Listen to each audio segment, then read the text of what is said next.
You have an indie studio with a great team of developers, artists, great coders, people that understand UI perfectly, and you're still having a problem in your development. That might be a trust issue. And this is also something that can happen to you if you're a solo developer with yourself. So building trust in your team and in yourself, it's crucial for your project to, at some point, finally be published. Because process alone doesn't build the alignment. The people do. If you don't know me yet, I'm Norman Lista.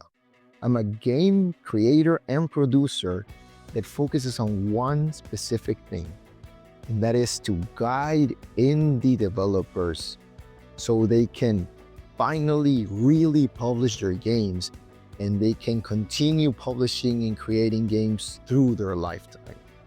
I use my experience building and producing games, including commercial releases, to guide indie developers all the way from the beginning of development to a successful launch without any burnout or getting stuck. And here's something that I learned the hard way. If you're leading a team, you're not just managing tasks. You're part coach, part therapist, and sometimes even part cheerleader. And yes, I'm also talking about solo developers when they have to deal with themselves. I have an online course where I teach the whole process of indie game development production based on the Scrum methodology, but tailored for indies. The following is an extract of that course, where I explain how one-to-one meetings, honest feedback, and accountability are what shapes a great team built with trust. This way, it doesn't only help the team and solo developers when they need to have trust for themselves, but also the communication gets easier with publishers, with stakeholders, and even with fans of the game. Well, let's jump right into it. Building the team's trust and growth. As a Scrum Master, you need to think as if you are the therapist, the cheerleader, and the coach of the team, which means that having one-on-ones is crucial. This is not something, again, that every company or studio does, but I found that it really helped us build the best version of our team that make them perform much better and feel great about working with Doc Paradox. The things that I focus on in the one-on-ones were, first of all, talking about the positive. Everything that that person might be doing right, telling them straightforward, this is what I have seen from you so far. Second, addressing what can improve politely.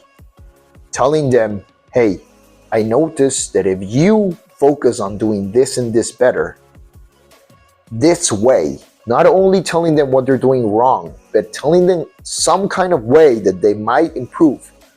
You're going to be better at this and that.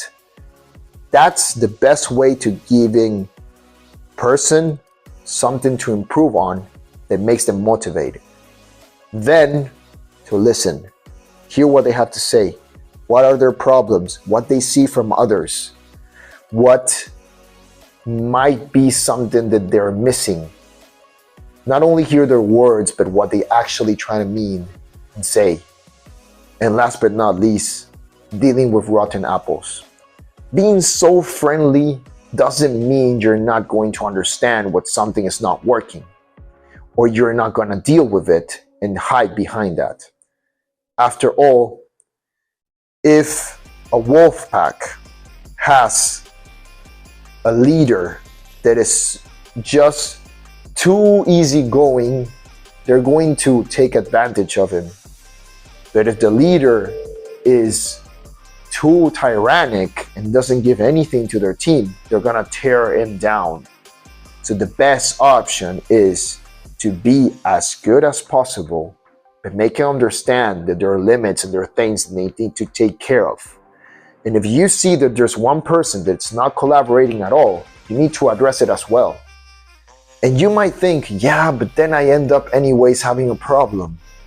Not necessarily, because if you did everything right, you told them where they could improve, what they were doing well, and they still didn't understand, they're gonna know exactly why they're being addressed with something like getting kicked out of the team or anything that you need to do to make the team go better. It's not gonna be your fault. You're gonna do exactly what needs to be done. This helped me understand what I had to do and how. And I believe it's really something that helps teams grow better, just like it did for us at Doc Paradox.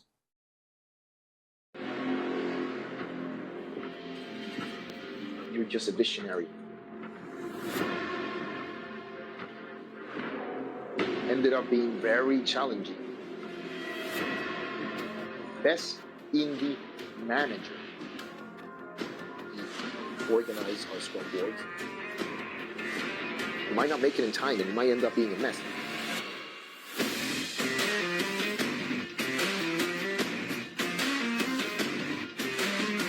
Keep a clear communication, but not overloaded. Polish, juice. It's about creating a long-lasting experience for the future.